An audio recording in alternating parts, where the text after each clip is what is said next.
Trees have been at the center of our spiritual practice as land-based people since time immemorial. Trees are our elders. They are our ancients. They are often the source point for our rituals. So much magic can be rediscovered just by connecting to the tree realm. As we move into the time of the year when the trees start to flush out their crowns, it's as if we're being asked to interact once more and re-find that enchantment.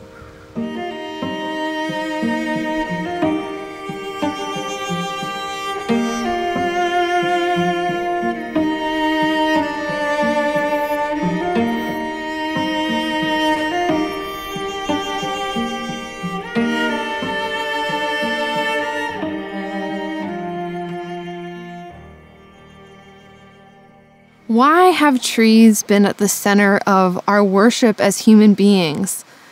Well, they are really at the center of our life. Trees provide essential food.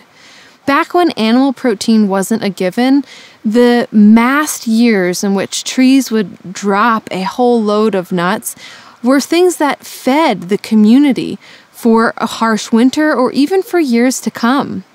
Trees have also provided us the fuel that has literally grown our brains.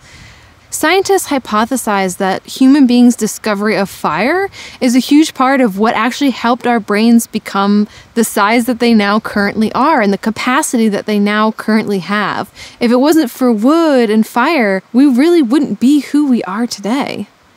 Trees also give us the most essential building blocks of existence, including shelter. Anyone who's taken shelter underneath a tree in the midst of a storm knows this intimately.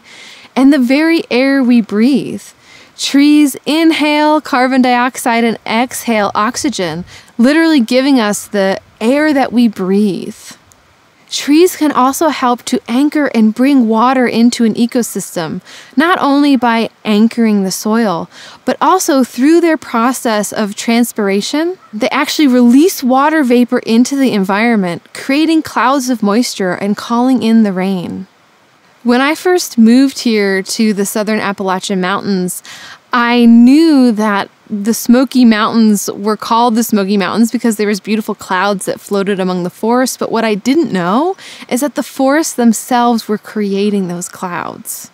Trees have also been part of our medicine cabinet since time immemorial.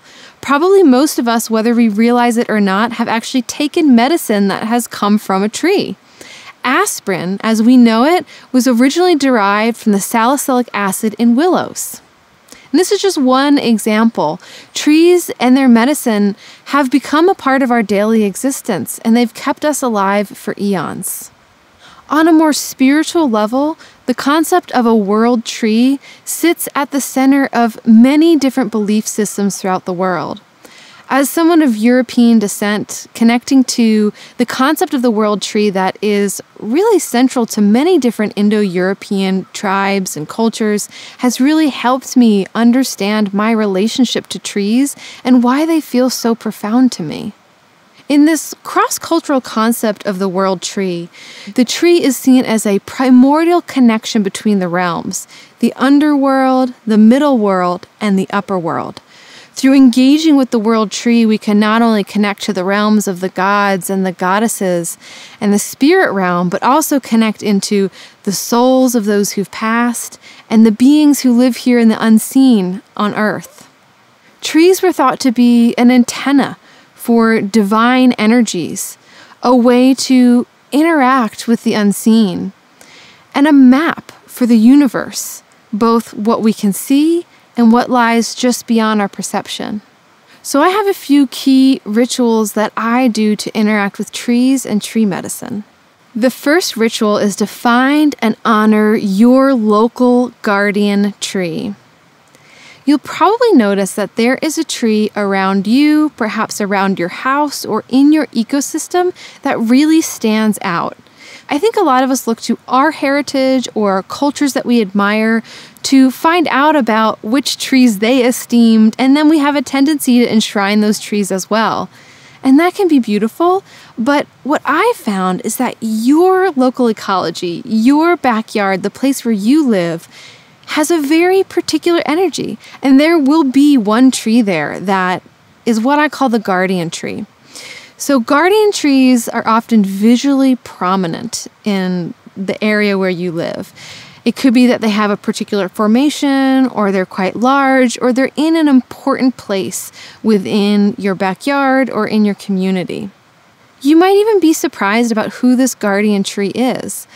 I know here where I live in Appalachia, there are certain trees that have been esteemed in the past as these powerful emblems of place, including the hemlock, the chestnut, and the oak. But for me, the true guardian tree around these parts is tulip poplar.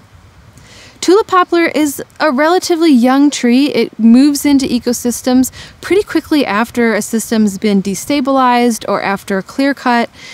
And it grows very fast, very tall, very quickly. And so over time, these tulip poplars, after these great forests of Appalachia were cut down, have become the elders here. So I like to approach the tulip poplars around my home as the guardian trees here. Now, I think it's a good practice to find one particular tree to approach in this way and then honor in this way. Because why I call these guardian trees is that I often find they kind of work like gatekeepers for the ecosystem as a whole. If you want to connect to a place, even if it's not the place where you live, any place you go on the earth, if you find that one tree that feels like the guardian of that place and you communicate with that tree, you say, I love you, I'm here to connect, I'm here to listen, then that tree will really help open the gateway between you and all of the unseen energies that are there in that ecosystem. So try finding your local guardian tree and leave an offering this spring, or go and sing a song, perhaps water the roots, and notice how your relationship to the environment changes. The next ritual is a logical continuation. Once you've found your guardian tree, you can ask that tree to become a prayer tree for you. We are right in the midst of Beltane season. In the Celtic wheel of the year, Beltane was when spring really hit its fullest flush. It's when the trees started to leaf out and we began that tip into summertime. Beltane was also the time where the veils between the worlds were felt to be quite thin. One traditional practice of honoring Beltane was to have a May tree. Oftentimes these trees were hawthorn trees, but any tree can be a May tree. In certain May tree rituals, ribbons were tied to this tree, offerings were left, weddings took place underneath the tree. But the tree itself became a place where prayers could be left and prayers could be answered.